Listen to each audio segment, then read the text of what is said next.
और अब खबरों की शुरुआत कर लेते हैं मंगलौर से। सबसे पहले खबर, मंगलौर कोतवाली क्षेत्र के नारसन में एक बारातियों से भरी स्कॉर्पियो कार अनियंत्रित होकर डिवाइडर से टकरा गई, जिसमें 2 की मौके पर मौत हो गई है, जबकि 2 लोगों की उपचार के दौरान मौत की खबर मिल रही है। कुल मृतकों की संख्या 4 हो गई है। वहीं 5 घायलों को आनंद फानंद में अस्पताल में एडमिट करा दिया गया है, जिनका उपचार सिविल अस्पताल और एक निजी अस्पताल में चल रहा है। पुलिस ने शवों को कब्जे में लेकर पोस्टमार्टम के लिए भेज दिया है। जानकारी के मुताबिक कार सवार लोग मेरठ से रुड़की बारात में शामिल होने के लिए आ रहे थे। पुलिस फिलहाल पूरे मामले की जांच पड़ताल में जुट गई है,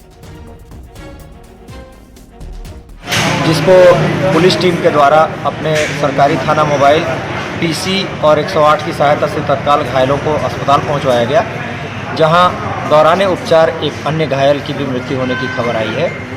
अभी एक अन्य घायल के भी मृत्यु होने की जानकारी मिली है, लेकिन उसकी पुष्टि कराई जा रही है। अन्य घायल 2 अस्पतालों में, सक्षम हॉस्पिटल और सिविल हॉस्पिटल रुड़की में उपचाराधीन हैं, और जो लोग भी गंभीर हैं उन्हें हायर सेंटर रेफर किए जाने की कार्रवाई की है। आज कार्तिक पूर्णिमा का गंगा स्नान, जिसके लिए हर की पैड़ी पर गंगा स्नान के लिए श्रद्धालु पहुंच रहे हैं। कार्तिक पूर्णिमा पर गंगा स्नान का विशेष महत्व है। वहीं कार्तिक पूर्णिमा को लेकर पुलिस प्रशासन ने सुरक्षा व्यवस्था के खास इंतजाम किए हुए हैं और मेला क्षेत्र को 8 जोन और 33 सेक्टर में बांटा गया है। साथ ही ट्रैफिक भी डाइवर्ट किया गया है।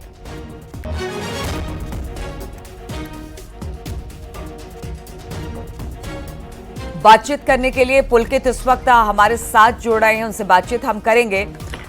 पुलकित, जिस तरह से आज गंगा स्नान का काफी महत्व कार्तिक पूर्णिमा के मौके पर होता है, और खासतौर पर अगर हरिद्वार के हर की पैड़ी की बात की जाए, लोग दूर दूर से आते हैं, देश विदेश से यहाँ पर श्रद्धालु गंगा में स्नान करने के लिए आते हैं।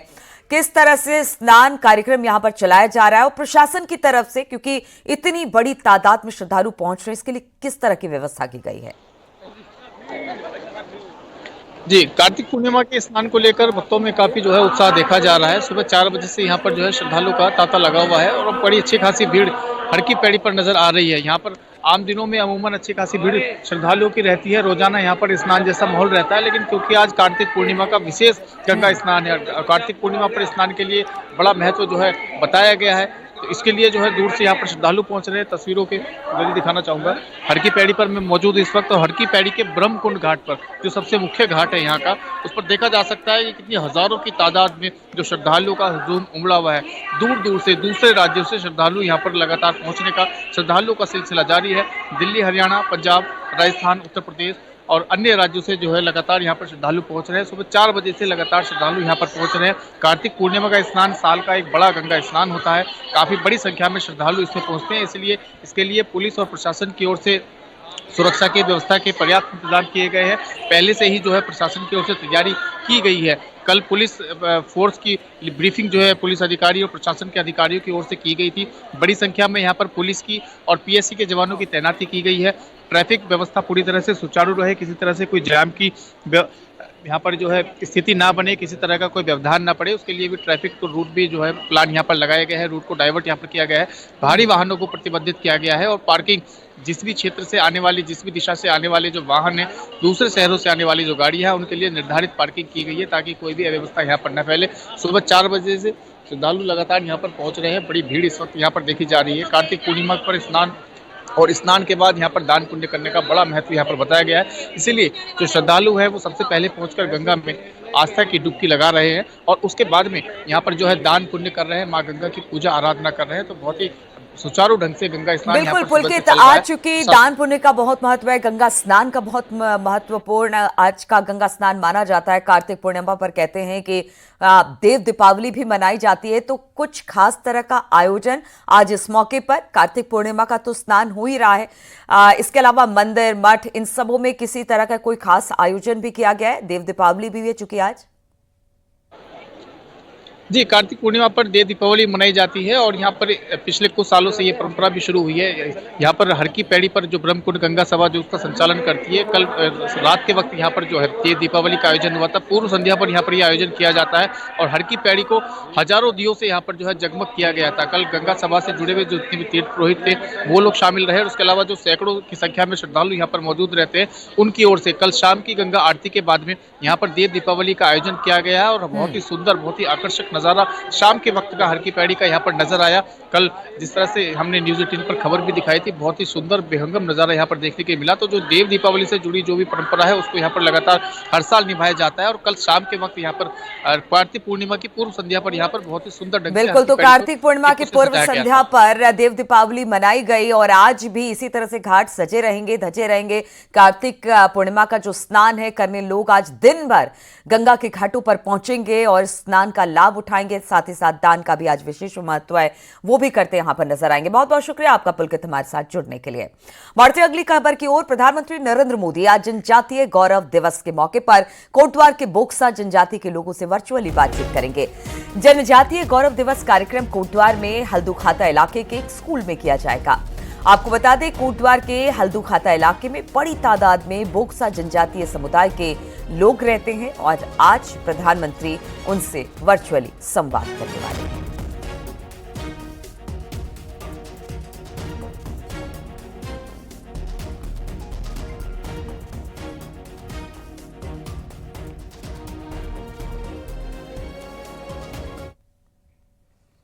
देहरादून में आज आदि गौरव महोत्सव का आयोजन किया जा रहा है। आदि गौरव महोत्सव में शामिल होंगे सीएम धामी। राज्य जनजातीय शोध संस्थान इस कार्यक्रम को करा रहा है। ओएनजीसी स्टेडियम में इस कार्यक्रम का आयोजन किया गया है, तो इसमें मुख्यमंत्री पहुंचने वाले हैं। आदि गौरव महोत्सव में शामिल होंगे मुख्यमंत्री। राज्य जनजातीय शोध संस्थान इस कार्यक्रम को करा रहा है और ओएनजीसी स्टेडियम में इस कार्यक्रम का आयोजन किया गया है। सीएम पुष्कर सिंह धामी ने गुरुवार को पिथौरागढ़ में जौलजीबी मेले का उद्घाटन किया। इस दौरान सीएम धामी ने कहा कि जौलजीबी का मेला हमारी एक अनमोल धरोहर है। जौलजीबी मेले से लोगों को रोजगार मिलता है जहां पर, वहीं पड़ोसी देश नेपाल से हमारे रिश्ते भी मजबूत होते हैं। सीएम धामी ने कहा कि मेले हमारी परंपराओं को संजोने और परंपराओं को अगली पीढ़ी तक पहुंचाने में मदद करते हैं। इस दौरान सीएम धामी ने कहा कि प्रधानमंत्री मोदी के आदि कैलाश आने के बाद से वहां लोगों के पहुंचने का सिलसिला लगातार तेज हो गया है। सीएम धामी ने कहा कि पर्यटकों के आने से स्थानीय लोगों को रोजगार भी मिल रहा है। करने वाले देश के पहले प्रधानमंत्री श्री नरेंद्र मोदी जी हैं और उनकी यात्रा के बाद इस क्षेत्र में आवागमन बढ़ा है। अनेक हमारे कारोबारियों का, व्यापारियों का, होटल वालों का, टैक्सी वालों का अनेक प्रकार से व्यापार बढ़ा है और पिछले साल की तुलना में 10,000 से भी ज्यादा लोगों ने इस बार आदि कैलाश के दर्शन किए हैं। काली और घोरी नदी के संगम पर जौलजीबी मेला शुरू हो गया। ये मेला भले ही कल व्यापारिक मेले के रूप में विख्यात है, लेकिन इसका आगाज 1871 में धार्मिक मेले के तौर पर हुआ था। कई दशकों का सफर पार करने के बाद जौलजीबी मेले का स्वरूप भी अब काफी बदल चुका है। जरा देखिए इस पर एक रिपोर्ट। दशकों से जौलजीबी मेले को इंटरनेशनल व्यापारिक मेले की पहचान मिली है। इस मेले का आगाज भले ही राजा पुष्कर पाल ने किया हो, लेकिन इसे व्यापारिक पहचान दिलाने का काम विक्रम और गजेंद्र पाल ने किया था। साल 1938 से 1947 के बीच मेले का संचालन अंग्रेजी हुकूमत ने भी किया था, लेकिन बाद में अस्कोट रियासत का भारत में विलय होने पर पाल राजवंशी इसको आयोजित करता रहा। मेले के महत्व को देखते हुए 1975 में यूपी सरकार ने इसे अपने हाथों में ले लिया। तभी से पहले पीएम जवाहरलाल नेहरू के जन्मदिन पर इसे मनाने की परंपरा शुरू हुई थी। ये मेला तो बहुत ही पुराना है। बेसिकली इसको ये उस जमाने में जब रियासत हुआ करती थी तब ये मेला यहाँ पे सिर्फ जानवरों का मेला माना जाता था। उसमें घोड़े आते थे, याक आती थी, मतलब गर्म कंबल वगैरह आते थे। साल 1962 से पहले तिब्बत के व्यापारी भी इस मेले में शिरकत करते थे, लेकिन भारत चीन युद्ध के बाद तिब्बती व्यापारियों का यहाँ आना पूरी तरह बंद हो गया है। आज इस मेले में भारत के साथ ही नेपाल के व्यापारी भी शिरकत करते हैं। लेकिन दशकों का सफर पूरा करने के बाद अब मेले का स्वरूप भी काफी बदल गया है। आलम ये है कि जो मेला कभी इंटरनेशनल व्यापार के लिए जाना जाता था, आज वो इतिहास को संजो कर रखने का जरिया बन गया है। जलजीवी मेला हमारे राज्य के लिए एक अनमोल धरोहर है, जो सदियों से भारत तिब्बत, भारत नेपाल, ऐसे जो हमारे सीमावर्ती क्षेत्र हैं, इन सीमावर्ती क्षेत्रों में आपसी सौहार्द बढ़ाता है। माननीय मुख्यमंत्री जी ने भरोसा दिलाया है कि जिलाधिकारी से इसका एक डिटेल मांग लेंगे और इस मेले को भव्य और दिव्य बनाने का। तो मैंने माननीय मुख्यमंत्री जी से कहा है कि आप प्रदेश के मुखिया हैं, आप 15 लाख आप दे दीजिए तो 10 लाख मैं दे दूंगा। तो मैंने कहा 25 लाख में हमारा जौलजीबी का बेहतरीन मेला हो जाएगा। साल 1962 के बाद जौलजीबी मेले में तिब्बती व्यापारियों का आना बंद हुआ तो 2020 से भारत चीन व्यापार पर लगी रोक के चलते यहाँ तिब्बती सामान आना भी बंद हो गया। इस मेले ने जहाँ बॉर्डर के एक छोटे से इलाके को बड़ी पहचान दिलाई, वहीं ये मेला भारत, तिब्बत, नेपाल और पाल राजशाही की साझा संस्कृति का प्रतीक भी है। न्यूज़ 18 के लिए पिथौरागढ़ से विजयवर्धन उप्रेती की रिपोर्ट। केदारनाथ चुनाव में गढ़वाल से सांसद अनिल बलूनी ताबड़तोड़ प्रचार कर रहे हैं। जनता से बीजेपी उम्मीदवार आशा नौटियाल के लिए वोट मांग रहे हैं। सांसद बलूनी ने गुरुवार को ऊखीमठ मंडल के परकंडी शक्ति केंद्र के परकंडी बूथ पर बीजेपी के लिए प्रचार किया। इसके साथ ही बलूनी ने ऊखीमठ की ग्राम सभा पाप में जनता से वोट की अपील की। वहीं उपचुनाव का प्रचार कर रहे अनिल बलूनी ने बड़ी जीत का दावा किया और उन्होंने कहा कि कांग्रेस दौड़ में नहीं है और केदारनाथ में हुए कामों का सीधा फायदा बीजेपी को मिलेगा और जनता ने बीजेपी को जिताने का मन बना लिया।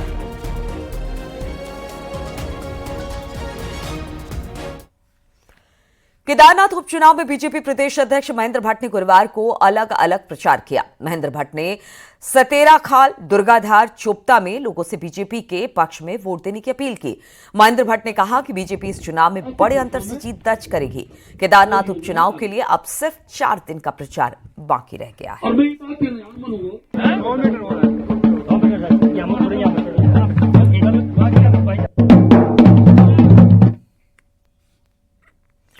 केदारनाथ उपचुनाव में ऊंट किस करवट बैठेगा, ये बड़ा सवाल है। अगले बुधवार को पोलिंग होनी है और प्रचार के आखिरी राउंड में भी वोटर मुट्ठी नहीं खोल रहे हैं। देखिए जरा ये रिपोर्ट।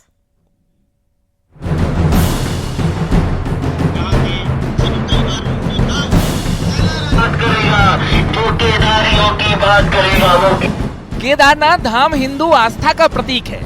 हर साल दर्शन के लिए यहाँ आने वाले श्रद्धालुओं की संख्या बढ़ती जा रही है और इन्हीं श्रद्धालुओं पर केदारवासियों की अर्थव्यवस्था निर्भर है। बेसिक सुविधा के मुद्दों के अलावा यहाँ यात्रा भी मुद्दा है। इस सीट पर हो रहे उपचुनाव में बीजेपी की आशा नौटियाल, कांग्रेस के मनोज रावत, यूकेडी के आशुतोष भंडारी और पत्रकार से नेता बने त्रिभुवन चौहान मैदान में है। लेकिन मुख्य लड़ाई बीजेपी और कांग्रेस के बीच सिमटी है।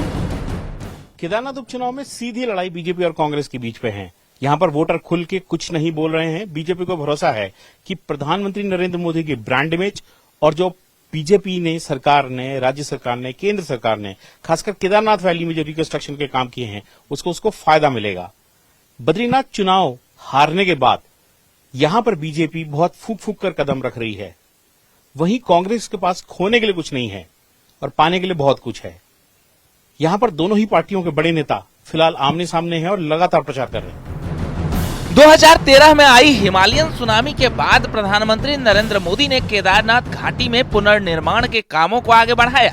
पीएम खुद कई बार केदारपुरी आए। पिछले विधानसभा चुनाव में यहाँ से बीजेपी विधायक शैला रानी जीती। उनके निधन के बाद हो रहे उपचुनाव में बीजेपी के लिए केदारनाथ जीतना प्रतिष्ठा से जुड़ा हुआ है। वहीं कुछ समय पहले बद्रीनाथ उपचुनाव जीतने वाली कांग्रेस भी उम्मीद लगाए बैठी है।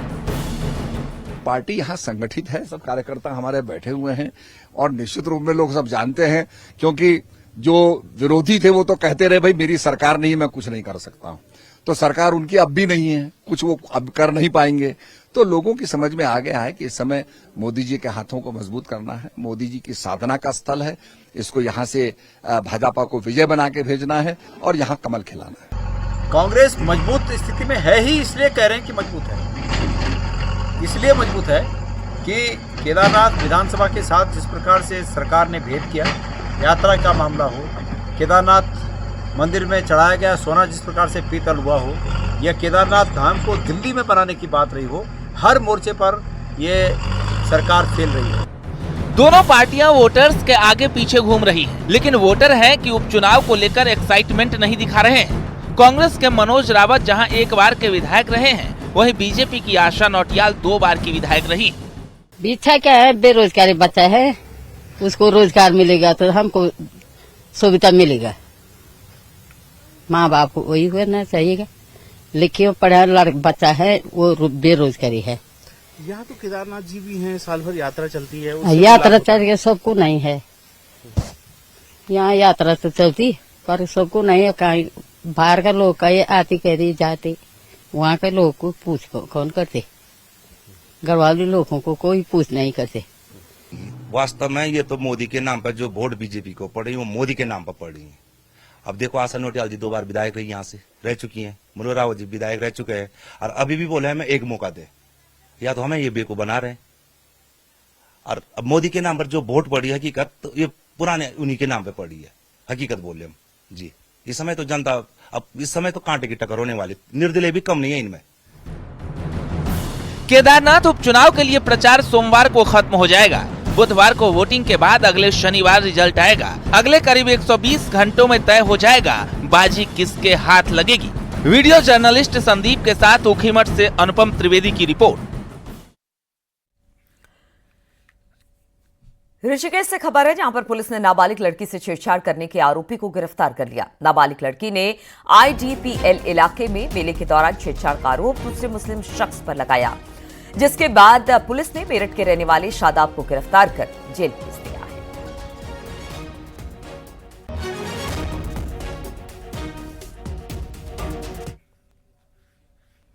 देहरादून से बड़ी खबर आ रही है, जहां पर रिस्पना पुल पर ट्रक और ऑटो के बीच भिड़ंत हो गई है। हादसे में ऑटो ड्राइवर को चोटें आई हैं। पुलिस ने ड्राइवर को अस्पताल भेज दिया है।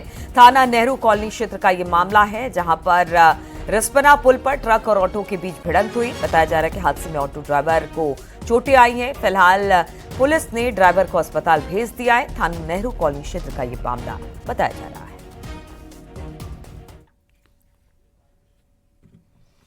गैरसैंण में भू कानून पर मंथन हुआ, पर उत्तराखंड में मामला सिर्फ कड़े भू कानून का नहीं, बल्कि भू माफिया और उनसे जमीन छीनने का भी है, जो पैसे के दम पर पहाड़ कब्जाना चाहते। मुख्यमंत्री ऐसे लोगों पर भी टारगेट करने की बात कर रहे हैं, लेकिन एक्सपर्ट्स इस हाल के लिए पटवारी से लेकर DM कमिश्नर को भी जिम्मेदार मानते हैं, जिनसे रिपोर्ट मांगी गई है। देखिए जरा ये रिपोर्ट।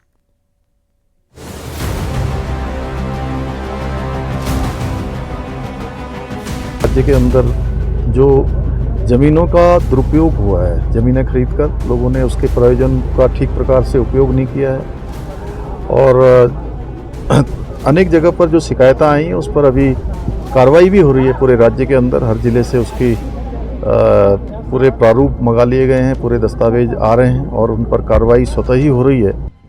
बुधवार को भू कानून की बैठक के बाद ये मैसेज मुख्यमंत्री पुष्कर सिंह धामी ने दिया। ये मैसेज एक्टर मनोज वाजपेयी, उत्तर प्रदेश के बाहुबली राजा भैया की पत्नी जैसे उन तमाम लोगों के लिए है जिन्होंने पहाड़ में जमीन ली खेती किसानी के नाम पर, लेकिन काम नहीं किया। बाहर से आकर उत्तराखंड की जमीनों को कब्जाने और बर्बाद करने का खेल जमकर हुआ है। किसान और कारोबारी बनकर रईसों ने बड़ी बड़ी जमीनों को हड़पने तक का काम किया है। अब खास तौर पर नजर पहाड़ी जिलों के DM पर है। उनकी रिपोर्ट से ही पता लगेगा कि किस पहाड़ी जिले में कितनी जमीन बाहरी लोगों ने ठिकाने लगाई है। राजस्व परिषद में काम कर चुके सीनियर IAS SS पांगती के मुताबिक जिलों से रिपोर्ट मांगने का कोई मतलब नहीं है, क्योंकि जमीनों को बेचने में पटवारी गड़बड़ करते हैं, तो DM कमिश्नर के पास पड़ताल की फुर्सत नहीं होती। इसलिए भू कानून से ज्यादा जरूरी पटवारी सिस्टम बदलने की है। भू कानून को छोड़ो, तुम ये कहो केवल कि रेवेन्यू एडमिनिस्ट्रेशन को ठीक करो। आज क्यों नहीं हमारे अधिकारी जाके पड़ताल करते हैं? पड़ताल शब्द सुना नहीं इन्होंने, हम करते थे उस जमाने पड़ताल, गांव-गांव में जाते थे, खेत में खड़े, नियम था। सरकार हमसे जवाब मांगती थी, तुमने अपने कार्यकाल में कितने खेतों का मुआयना किया? SS पांगती के मुताबिक कृषि और राजस्व के कानून बनाने का हक राज्य को है, लेकिन हिमाचल जैसा कानून लागू होने का भी अब उत्तराखंड में कोई मतलब नहीं है, क्योंकि जमीन खरीदकर कई बाहरी लोग उत्तराखंड के किसान बन गए हैं, जबकि हिमाचल में वही किसान है जिसकी हिमाचल में पुश्तैनी जमीन है। तो परिभाषा में उन्होंने ये दिया, कृषक वही कहलाएगा। इस परिप्रेक्ष्य में कृषक वही कहलाएगा जिसके नाम पर हिमाचल प्रदेश में पहले से कृषि भूमि दर्ज। तो अब कृषि भूमि का जो हिमाचल प्रदेश में जो लागू है उसी प्रकार यहाँ लागू भी होता है, वो निरर्थक है। कि जितना नुकसान होना था हो गया। बाहर के लोग जितने आने थे आ गए। अब यहाँ पर उतनी कैपेसिटी नहीं है। अब बाहर के लोगों को भी यहाँ खपाने की कैपेसिटी नहीं रही हमारी। बाहुबली राजा भैया की पत्नी एक्टर मनोज वाजपेयी जैसे मामले में तो एक्शन हुआ, लेकिन उन पर कैसे एक्शन होगा जो पैसे पटवारी और अफसर की आड़ में बाहरी से पहाड़ी बन गए। ऐसे लोगों की पहचान के साथ उन पर कार्रवाई करना सरकार के लिए अब बड़ी चुनौती है। दीपांकर भट्ट, न्यूज़ 18, देहरादून। राज्य में छात्र संघ चुनाव को लेकर अब छात्रों ने सरकार के 23 अप्रैल के सरकारी आदेश को चुनौती दे दी है। हाईकोर्ट की जस्टिस पंकज पुरोहित की एकल पीठ ने सरकार के जीओ के जरिए छात्र संघ चुनाव में बाध्यता पर सवाल खड़े कर दिए। कोर्ट ने सरकार को 10 दिन का टाइम दिया और पूछा कि क्या सरकार किसी आदेश से लिंग 2 की सिफारिशों को बांध सकती है। माध्यम से छात्र संघ चुनाव कराने की डेडलाइन तय की हुई है, जबकि लिंग 2 कमेटी की रिकमेंडेशन जो सुप्रीम कोर्ट से अप्रूव्ड हैं उनमें स्पष्ट प्राविधान है कि छात्र संघ चुनाव को नियंत्रित सिर्फ केंद्र सरकार के अधिनियम, राज्य सरकार के अधिनियम या विश्वविद्यालय के किसी स्टैट्यूट से किया जा सकता है, किसी एग्जीक्यूटिव ऑर्डर से नहीं किया जा सकता जो कि शासन ने पारित किया है। ऋषिकेश के गंगा तट त्रिवेणी संगम पर कार्तिक पूर्णिमा के स्नान की रौनक देखने लायक है। बड़ी तादाद में लोग दूर दूर से श्रद्धालु गंगा में डुबकी लगाकर पुण्य का लाभ कमा रहे हैं और दान पुण्य कर स्नान कर रहे हैं। पुलिस प्रशासन ने सुरक्षा की दृष्टि से जो व्यवस्थाएं हैं उसे चाक चौबंद कर रखा है।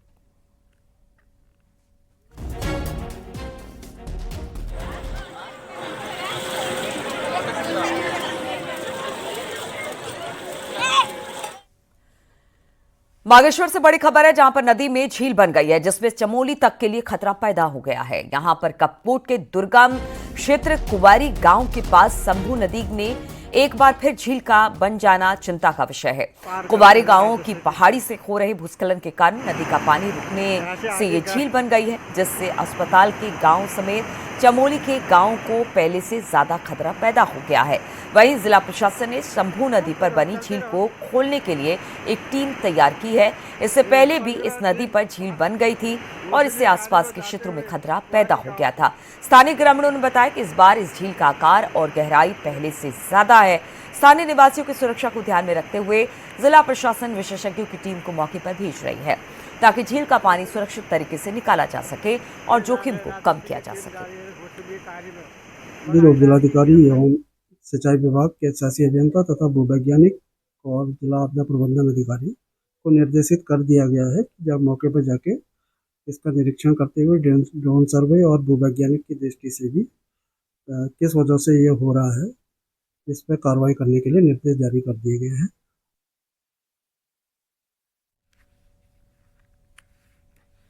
और अब देख लेते हैं बाहर टॉप 10। देहरादून में एसटीएफ ने करीब 80 लाख रुपए के स्मैक के साथ एक तस्कर तालिब खान को अरेस्ट किया। तालिब खान बरेली का रहने वाला है और लंबे समय से देहरादून में तस्करी किया करता था। रुड़की के भगवानपुर में पुलिस चेकिंग के दौरान 9 मॉडिफाइड बुलेट को सीज किया गया। ग्रामीणों की शिकायत पर पुलिस ने कार्रवाई की। अल्मोड़ा के गांधी पार्क में जिले भर के सरपंचों ने जोरदार प्रदर्शन किया। सरपंचों ने वन पंचायतों को ग्राम पंचायत के साथ मिलाने का विरोध किया। उत्तरकाशी में विभिन्न ग्रामीण क्षेत्रों से आए लोगों ने गांव बचाओ अभियान के तहत जिला कलेक्ट्रेट में जमकर प्रदर्शन किया और जल जीवन मिशन में कार्य की जांच की मांग भी की। उत्तरकाशी में हिंदू संगठन के जेल में रिहा हुए 3 कार्यकर्ताओं ने जनाक्रोश रैली के दौरान हुए लाठीचार्ज की घटना की कड़ी निंदा की और लाठीचार्ज करने वाले पुलिस वालों पर कार्रवाई की मांग की। हरिद्वार में कार्तिक पूर्णिमा के मौके पर गंगा स्नान के लिए बड़ी तादाद में श्रद्धालु पहुंचे। गंगा स्नान के लिए पुलिस प्रशासन ने कमर कसी हुई है।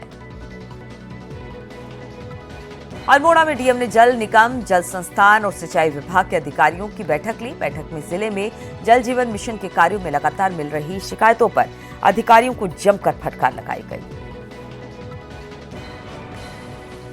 ऋषिकेश रोडवेज को 8 नई बसें मिली हैं, जिन्हें पहाड़ के लिए चलाया जाएगा। बागेश्वर से गोलचू संदेश यात्रा अलग अलग गोलू देवता मंदिरों से होते हुए पिथौरागढ़ रवाना हुई। कांडा पड़ाव में यात्रा का भव्य स्वागत किया गया। हरिद्वार में प्रकाश पर्व से पहले प्रभात फेरी और शबद कीर्तन किया गया। ज्ञान गोदड़ी गुरुद्वारे के शुरू हुई प्रभात फेरी निर्मल संतपुरा गुरुद्वारा तक पहुंची।